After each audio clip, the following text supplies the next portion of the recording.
There is no gentle awakening.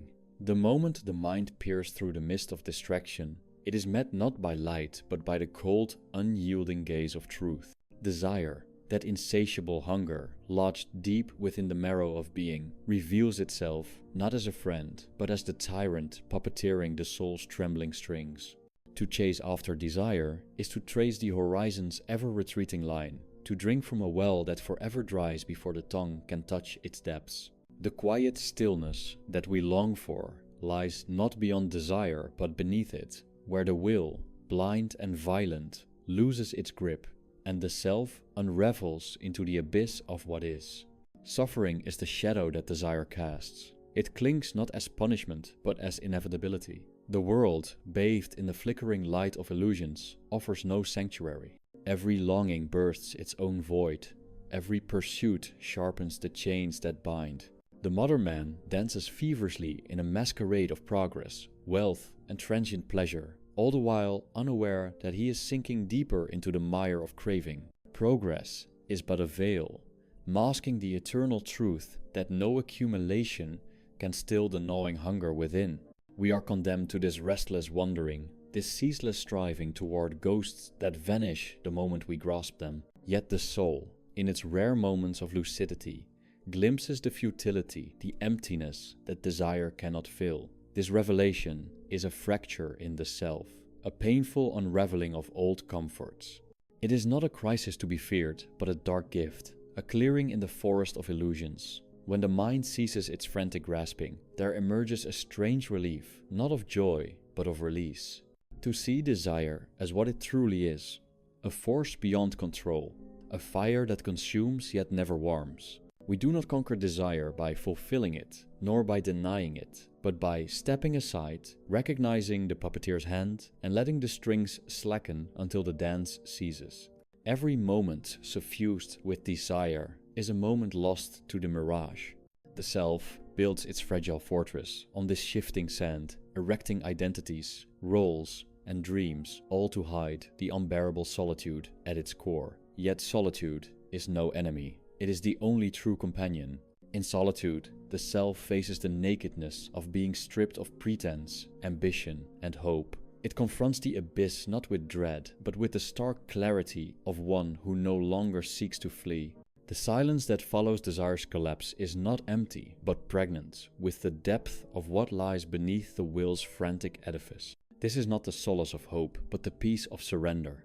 To surrender is not to submit meekly, but to look unflinchingly into the void and recognize it as the source, not the absence, of life. It is to stop the endless cycle of wanting and losing, to relinquish the illusion that we might ever own or control what by nature is uncontrollable. Desire is the great deceiver, promising wholeness but delivering fracture, yet in its unraveling, the self may find the seed of quietness that no desire can disturb. We live in an age enamored with noise, distraction, and the illusion of mastery. Technology promises connection but deepens isolation. Consumption promises fulfillment but expands craving. The human heart, once a sacred vessel, has become a marketplace where endless transactions of desire are made. Yet beneath this surface, a silent wound festers, the wound of separation, the wound of a will that cannot rest. This wound is the hinge on which the door to truth swings, though few dare to pass through. The nature of desire is paradoxical. It is both the source of suffering and the instrument of awakening. It ensnares the will, but it is also the will's signal, a symptom, revealing the restless core beneath identity's fragile skin. To ignore desire is to live in denial. To embrace it is to become its prisoner. But to observe desire without judgment, without attachment, is to strip it of its power. It is to become the silent witness to the play of forces that rise and fall within, like waves breaking endlessly on a shoreless sea. In this witnessing, the self begins to dissolve. The illusion of a separate agent pulling the strings fades, revealing the hollow emptiness where the self once clung so desperately to its narratives. This emptiness is not void, but the space in which true being breathes still, vast, and free from the fever of longing. It is the home of peace not won but uncovered, the rest not earned but realized when all striving ceases. The cessation of desire is not a conquest, but a resignation. It is the cold embrace of what is, the surrender to the unchanging fact that existence is a flux neither owned nor tamed. This surrender is the profound solitude where the soul stands stripped of illusions, no longer the victim or the victor, but the quiet witness. Here, the flickering candle of selfhood dims, revealing the vast darkness that is not emptiness, but the fullness of all that ever was or will be. To control desire is a dream as false as the desire itself. To be controlled by desire is the human condition writ large. The path between these extremes is not a path, but a stillness, a moment suspended between the grasp and the release. The seer of sorrow knows this well. The will's effort to control is itself the source of its bondage. Only when the will relinquishes its claim can it become free, not in action, but in stillness. Desire is the echo of a primordial hunger that no satisfaction can quell. It is the restless call of a will that will never rest until it faces its own reflection in the mirror of truth. The journey into this reflection is a descent into darkness, where every false light fades and the soul stands naked before the infinite silence. It is there, in that bleak and beautiful stillness, that the self dissolves, not with a cry, but with a sigh, not in terror, but in the quiet understanding that the end of desire is the beginning of seeing. This seeing is not enlightenment in any hopeful sense, but the stark clarity of existence revealed without veil or distortion. It is the cold mirror held up to the will's ceaseless dance, showing it as it is, a shadow play of light and darkness, birth and death, pleasure and pain. There is no escape, only the recognition that to desire is to suffer, and to suffer is to live, but to live fully is to see beyond the veil, to meet desire not as master or slave, but as the silent witness of the eternal flux. So the soul wanders, caught in the tension between wanting and letting go. It is a fragile balance, a breath held in the stillness between two worlds. The self that grasps is the self that suffers. The self that releases is the self that begins to dissolve. And in this dissolution, the flicker of false identity fades into the deep night, where the only light is the quiet acceptance of what is neither more nor less, neither bitter nor sweet, but simply the vast, unending presence that cradles all. In this presence, desire loses its dominion. It becomes a passing cloud, a ripple on the endless ocean of being. The will, once a raging storm, falls into calm. The soul, long tormented by its own hunger, finds not a feast, but the peace that comes from no longer seeking. This peace is not a prize, but a condition, the natural state beneath the fever of craving a silence so profound it swallows the self, leaving only the stillness of what has always been. To control desire is to dream of control itself. To be controlled by it is to know the limits of the will.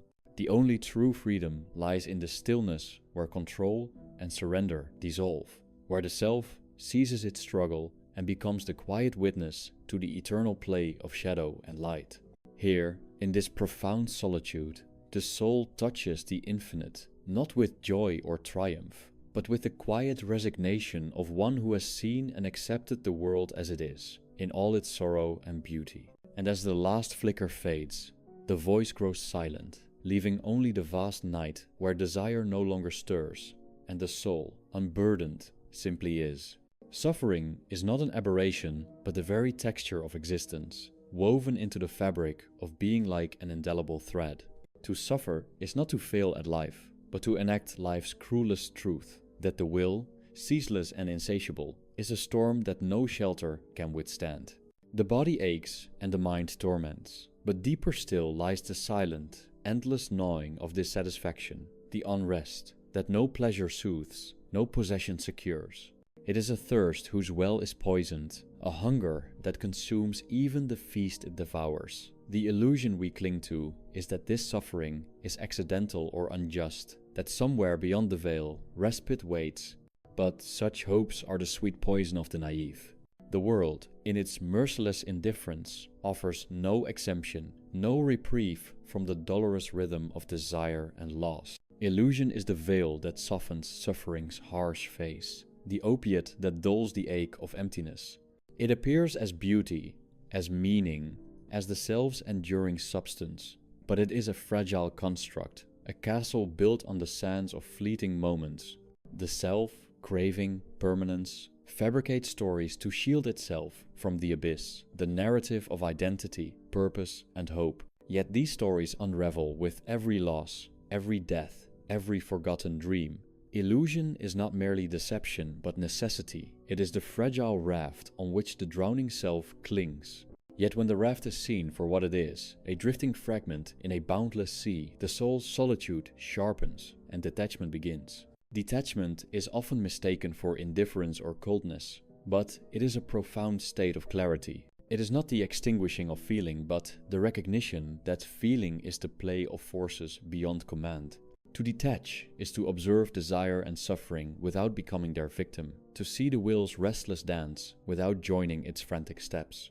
In detachment, the soul withdraws from the theater of illusion and finds refuge in the stillness beneath. This stillness is not escape, but confrontation, an unflinching gaze into the heart of emptiness, where the self's desperate grasp loosens and the illusion of control dissolves like mist before the dawn. In this quiet realm, suffering does not vanish but transforms. It loses the sting of personal grievance and becomes a mirror reflecting the universal condition of being. Pain is no longer a solitary burden but a shared rhythm, the pulse of existence itself. To suffer consciously is to pierce the veil of illusion and glimpse the hollow core beneath the self's many masks.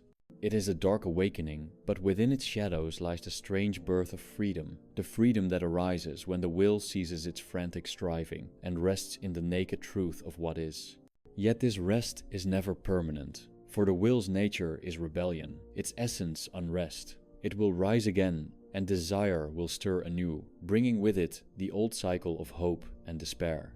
But the soul that has tasted detachment carries a quiet knowledge, a dim remembrance of stillness amid the storm. It knows that suffering is inevitable, that illusion is necessary, and that detachment is the fragile shore against which the waves of desire break without shattering the heart. This knowledge is not consolation, but a sober acceptance, a solemn nod to the ceaseless flux that is existence. The dance of suffering, illusion, and detachment is the soul's endless task, a tragic choreography with no final bow. To live is to be caught in this triad, to endure the pain that desire brings, to weave stories that soften the blow, and to find moments of clarity that pierce the veil. There is no victory here, only the slow, deliberate peeling away of layers until the self stands exposed and trembling, a solitary figure in the vast night of being. In this exposure, the soul meets its true reflection, a void not of emptiness but of profound presence, an abyss not of despair but of unadorned truth. It is the moment when suffering loses its sharp edge, illusion its seductive gloss, and detachment its aloof distance, when all three converge into a silent, trembling awareness that is neither subject nor object, neither pain nor escape, but simply the stillness in which all things arise and dissolve. This stillness is the ultimate solitude, not the loneliness of separation, but the vastness of union with what is. It is the quiet center around which the restless mind swirls, the dark heart of existence that beats beyond the self's fragile grasp. Here, desire no longer calls, suffering no longer wounds, and illusion no longer blinds. There is only the silent witness, the eternal now, the profound absence of all craving. And in this absence, the soul, stripped bare of all defenses, rests no longer controlled by desire, no longer its controller, but simply present in the unyielding light of truth, where all illusions fade and only the stillness remains. The mind recoils from this solitude as if it were a threat, for it has long fed on noise, on the restless chatter of desires and fears that mask the emptiness beneath. It clings to illusion as the drowning grasp at driftwood, desperate for the false security of identity, meaning, and future promise. Yet these are but shadows cast by the flickering flame of the will, shadows that dance and vanish with the slightest breeze.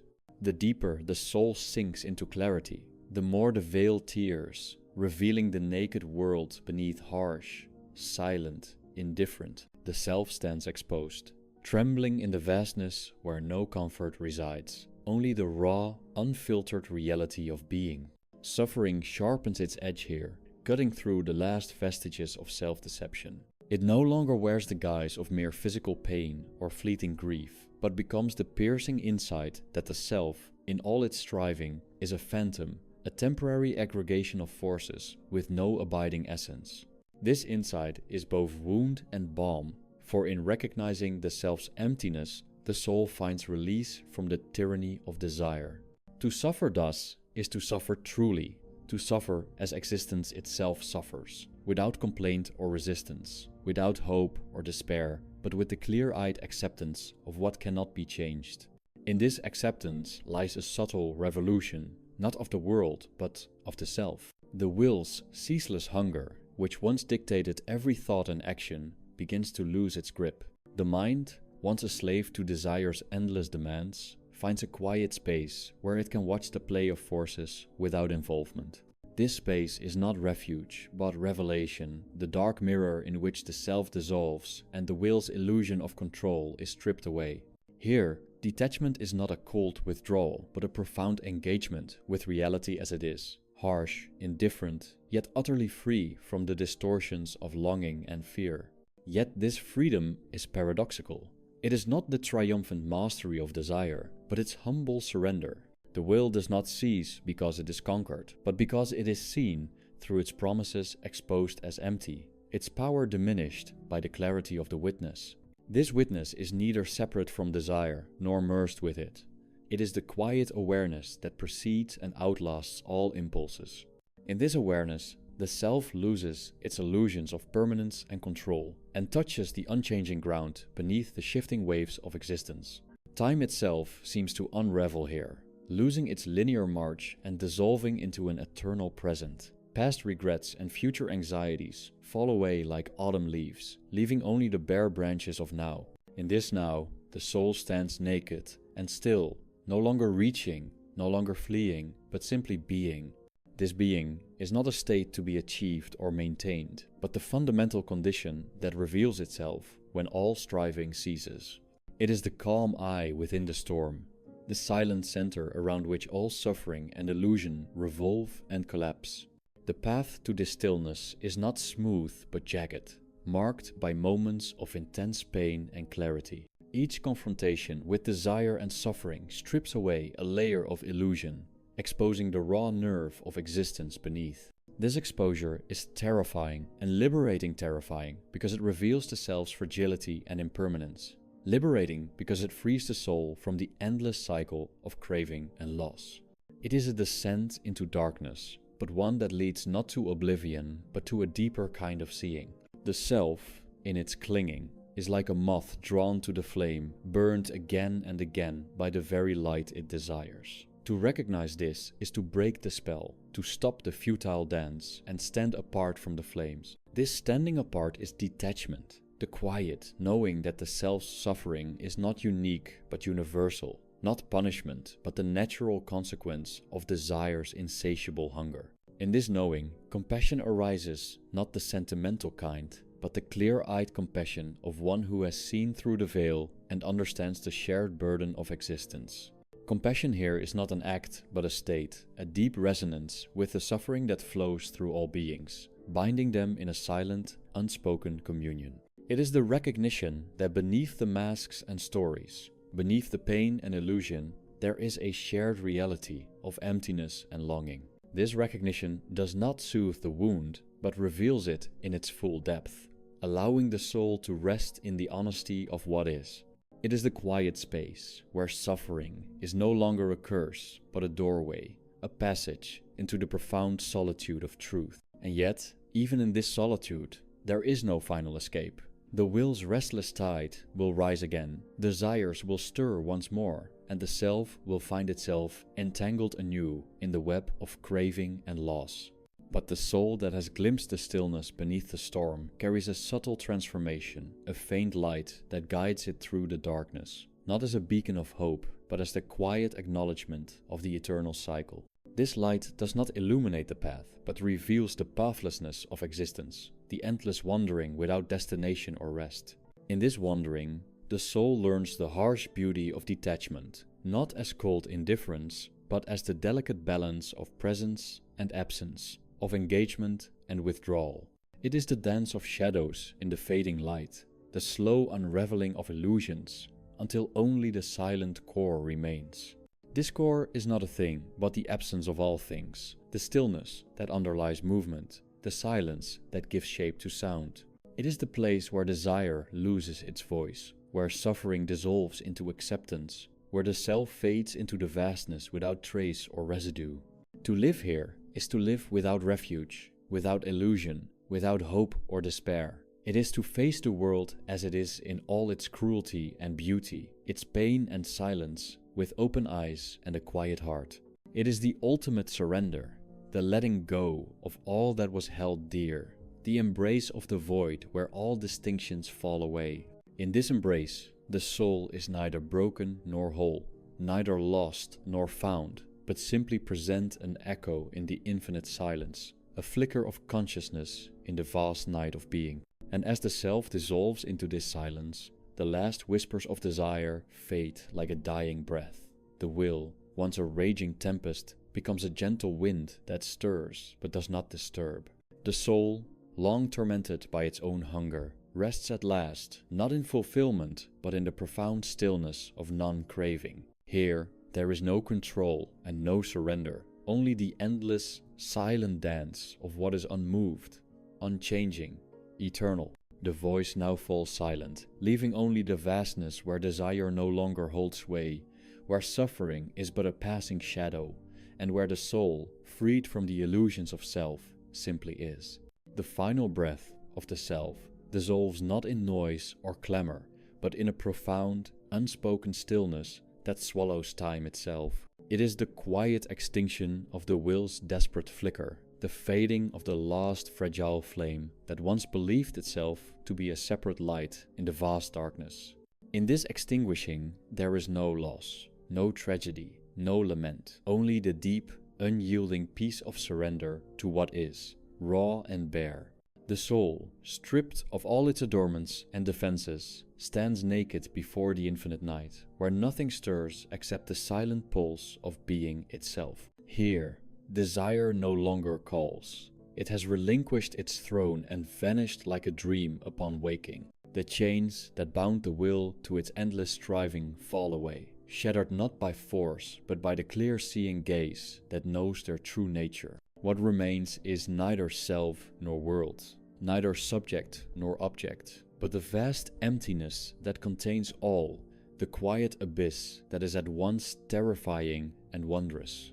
This abyss is not a void, but a fullness beyond grasp or thought, a silence so complete it consumes the very need to speak or be heard.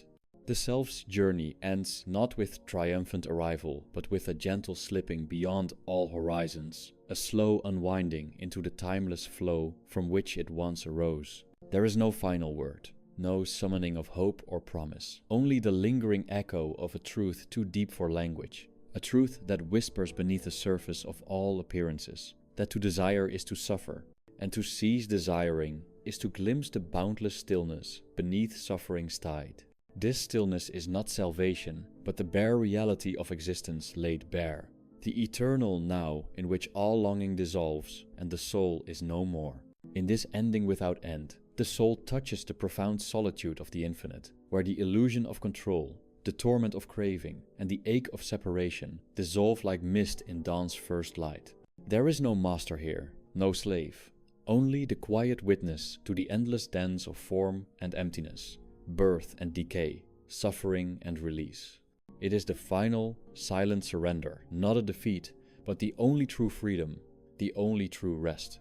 And as the soul fades into this vast stillness, the world itself seems to pause, holding its breath in reverence to the mystery that unfolds beyond all knowing. The candle flickers one last time, then goes out, leaving nothing but the profound, unbroken darkness, an eternal night in which the self, desire, and suffering are no more than shadows that vanish into the infinite silence. This is the final truth, the quiet end of all seeking, the profound solitude where the soul, freed from the delusions of will and want, simply is unbound, unmade, and utterly at peace in the unyielding embrace of what is.